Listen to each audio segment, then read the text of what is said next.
Welcome to the News Hour. Today, the Israeli military dismissed 2 officers and reprimanded 3 more senior officers it said were responsible for the killings of 7 aid workers from World Central Kitchen earlier this week. The Monday attack has put even greater scrutiny on Israel's tactics in Gaza. Under heavy pressure from President Biden, Israel opened 3 aid crossings into Gaza that it had been resisting.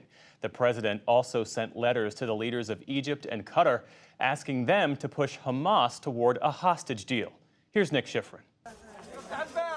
Israel is calling it a grave mistake. 3 precise hits on vehicles filled with aid workers who were trying to feed the hungry. Today, Israel released an unusually swift investigation blaming mistaken identification, errors in decision-making, and decisions contrary to the standard operating procedures. And the IDF fired the Brigade Fire Support Commander, a major, and the Brigade Chief of Staff, a reserve colonel. And it reprimanded more senior officers, the Brigade Commander, the Division Commander, and the Southern Command Commander. Rear Admiral Daniel Hagari is the top IDF spokesman. This is a tragedy. It was a terrible chain of errors, and it should never have happened. The IDF says it tracked the convoy as it left the World Central Kitchen's pier.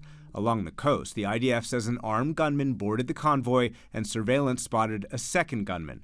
Farther south, the convoy split. And that's when the IDF admits one of its commanders mistakenly assumed that Hamas gunmen remained inside the convoy.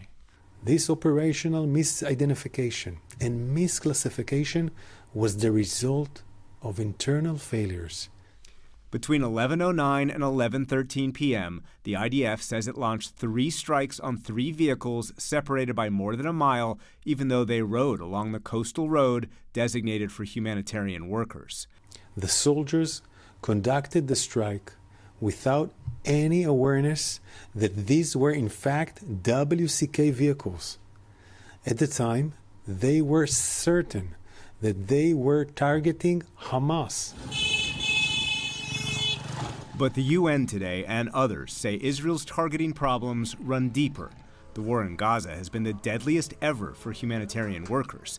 The UN says some 200 have been killed.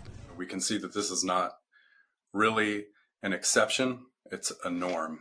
Retired Master Sergeant Wes Bryant spent 20 years in the U.S. Air Force, where he called in airstrikes and led targeting cells.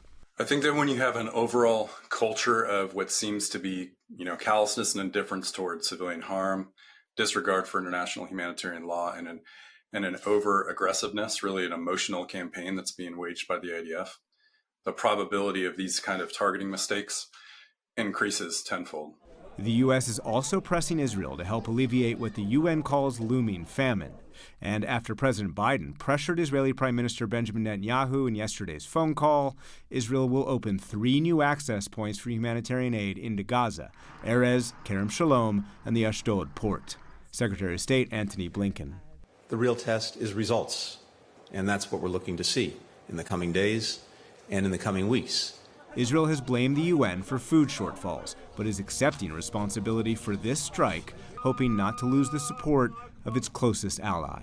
For the PBS NewsHour, I'm Nick Schifrin.